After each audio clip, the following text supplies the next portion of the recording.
You probably already know that there are approximately 5 times as many people who use English as an additional language than people who use it as the first language. This means that your average student is significantly more likely to use English with other non-native speakers.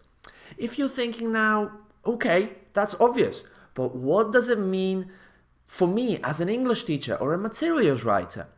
This is precisely what I show you in my paper 7 Principles for Writing Materials for English as a Lingua Franca that was recently published in ELTJ and is currently available for you to read and download for free. The link is right below this video.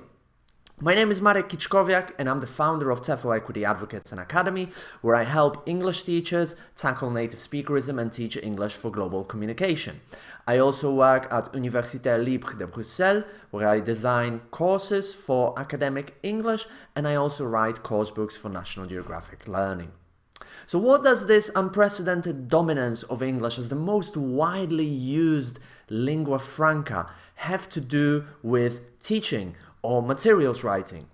On the most basic level, I think it means that we need to rethink the basic assumptions behind teaching a foreign language.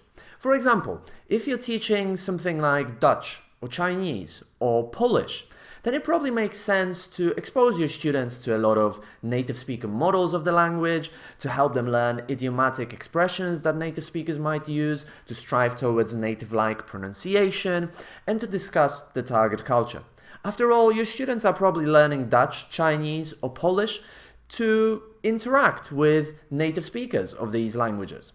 However, if most English learners these days use English as a lingua franca primarily to communicate with other non-native speakers, does it still make sense to teach it as we would teach other foreign languages such as Dutch, French, Polish, or Chinese?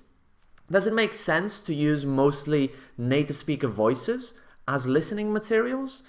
Does it make sense to focus on standard native speaker pronunciation model? What about teaching native-like idiomatic expressions or presenting native speaker culture? In my ELTJ paper, I argue that it does not make much sense anymore because it's not necessarily going to prepare your students to be able to interact effectively in international lingua franca context. I also argue that such approach only further perpetuates native speakerism, or the belief that native speakers are not only linguistically but also pedagogically superior. And you can download that paper for free right below this video.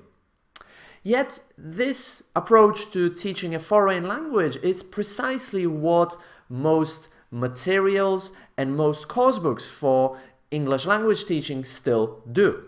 For example, if you look at which pronunciation features are presented in course books, you will notice that really a lot of space is devoted to things like helping students produce connected speech or helping students get native-like intonation.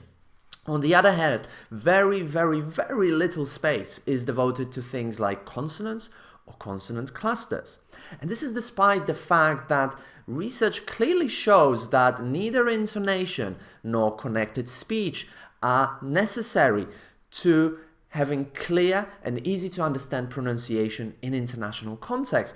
In fact, research suggests that connected speech might actually lead to less clear pronunciation in international context.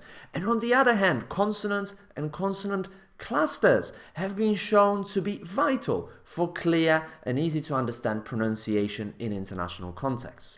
This basically means that course books are primarily teaching your students pronunciation features that your students do not necessarily need in order to speak clearly, and at the same time they're ignoring pronunciation features that your students actually really need to have clear, easy to understand pronunciation.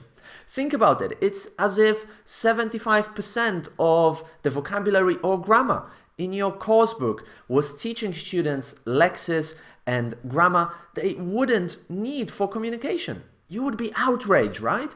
But it's exactly the same when it comes to teaching pronunciation at the moment. And this is just one example.